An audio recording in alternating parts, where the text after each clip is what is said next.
ఇక్కడికి వచ్చిన మీడియా పెద్దలందరికీ చాలా థ్యాంక్స్ అండి. అలానే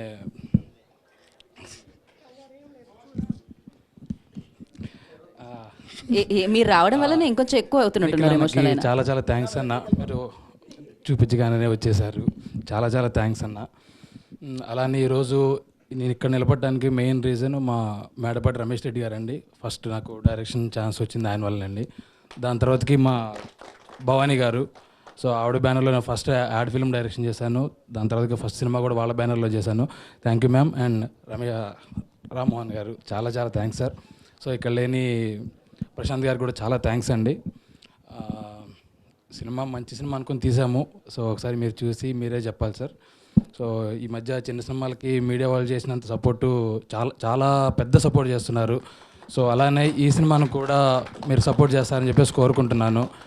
అండ్ ఈ సందర్భంగా ఒక్కటి చెప్పాలనుకోండి సార్. అంటే ఇది ఇంతవరకు ఎవరికి చెప్పలేదు.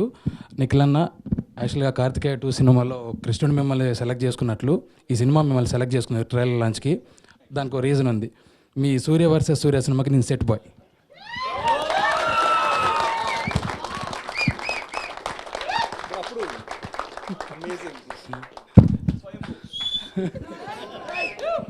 సో చాలా చాలా చాలా థ్యాంక్స్. చాలా అనిపించింది అన్న. అందుకు మీకు సెట్కి వచ్చిన రోజు మీకేం చెప్పలేదు.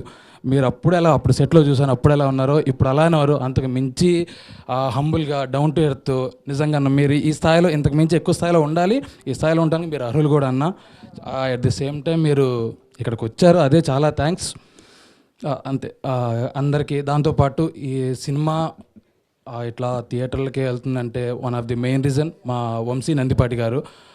వంశీ గారు చాలా చాలా థ్యాంక్స్ అండి. మీరు ఎటువంటి సిచ్యువేషన్లో మా సినిమా ఒప్పుకున్నారనేది మాకు చాలా చాలా పెద్ద విషయం. సో మీకు డెఫినెట్లీగా మీకు చాలా పెద్ద థ్యాంక్స్ అండి. అట్ ది సేమ్ టైం ఒక మంచి సినిమా అండి. ప్లీజ్ ఎంకరేజ్ చేయండి సార్. థ్యాంక్ యూ అండి. హీరో గురించి కూడా చెప్పేసినందుకు thank you so much. And చెప్పలేదా? సారీ. ఈ సందర్భంగా ఒక్కసారి చక్రపాణి గారికి సారీ సార్, నేను మీ విషయంలో ఒక చాలా పెద్ద తప్పు చేశాను. బట్ ఈ సినిమాలో మీకు ఛాన్స్ ఇవ్వడం అనేది నేను అందరూ సభాముఖంగా మీకు సారీ చెప్పుకున్నట్లు. ఒక సినిమాలో నేను అసోసియేట్గా చేస్తున్నప్పుడు సార్ కూడా దాంట్లో చేస్తున్నారు. నా చేతుల ద్వారా సార్ని అంటే సార్ ఇప్పుడు మీరు అందరూ వచ్చేసారి స్టేజ్ మీద ఉన్నారు, ఆయన మొత్తం అంతా హైఫైగా ఉందని ఆయన అనుకుంటారు. బట్ ఒక యాక్టర్ అనక లేకపోతే ఒక పెద్దోళ్ళు అనక ఎంత కష్టం ఉంటుందనేది నేను కళ్ళారా చూశాను. ఒకరోజు ఎండలో సీక్వెన్స్ వేసినప్పుడు ఆయన మంచి కాశ్మీర్ యాపిల్ వైట్గా ఉంటారు కదా. సో సాయంత్రానికి మొత్తం అంతా కందిపోయేసి పాపం ఆయన మామూలుగా అసలు చాలా ఇబ్బంది అయిపోయారు అనమాట. డైరెక్టర్ వచ్చేసి ఆయన్ని పంపించండి అని ఆయన్ని సగం షూట్లో పంపించడానికి ఎవరు చెప్తారు? అది నన్నే పంపించారు. ఆ పాప నేనే చేయాల్సి వచ్చింది. సార్ దగ్గరికి వెళ్ళిపోయి సార్ వద్దంటున్నారు సార్ అని చెప్పేసి అంటే ఆ రోజు ఆయన ఫేస్ నాకు ఇప్పటికీ స్టిల్ గుర్తుందండి. ఆయన ఎంత బాధతో ఏం చెప్పుకోలేక ఎట్లా వెళ్ళారనేది. సో ప్రతి ఒక్కళ్ళ వెనక కష్టం ఉందండి. ఎవ్వరు ఇక్కడ నిలబడ్డ ఎవరైనా సరే ఏ ఒక్కళ్ళు ఉత్తిగా వచ్చిన వాళ్ళు ఎవరు లేరండి. అందరు కష్టపడి వచ్చిన వాళ్ళే. అట్ ది సేమ్ టైం ఇక్కడ చేసిన ప్రతి ఒక్కళ్ళకి లైఫ్లో నాకు ఏదో ఒక రకంగా రిలేట్ ఉందండి.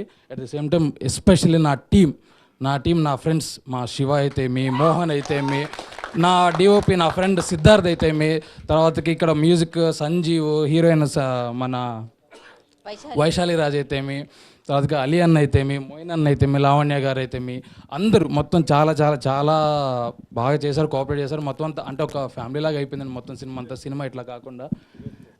మా టీం ఇంకా అట్లా డైరెక్షన్ డిపార్ట్మెంట్ ఎట్లా అది మా మొత్తం అంతా ఒకటండి. వాళ్ళు నేను చెప్పుకోలేను ఎందుకంటే వాళ్ళు లేకపోతే ఇక్కడ దాకా రాము సినిమాకి ఎస్పెషల్లీ. దాంతోపాటు మా అభినవ్ అన్న సినిమాలో డే 1 to లాస్ట్ డే వరకు మారని చాయిస్ లేని ఏకైక క్యారెక్టరు మా అభినవ్ అన్నకే. మను క్యారెక్టర్కే ఫస్ట్ అనుకున్నది ఆయనే, లాస్ట్ చేసింది కూడా ఆయనతోనండి. సో దాంట్లో వేరే ఆప్షన్ లేదు. ఇంకా అంతకు మించి నేనేం చెప్పట్లేదు కూడా. సో చాలా థ్యాంక్స్ అండి, అంతే.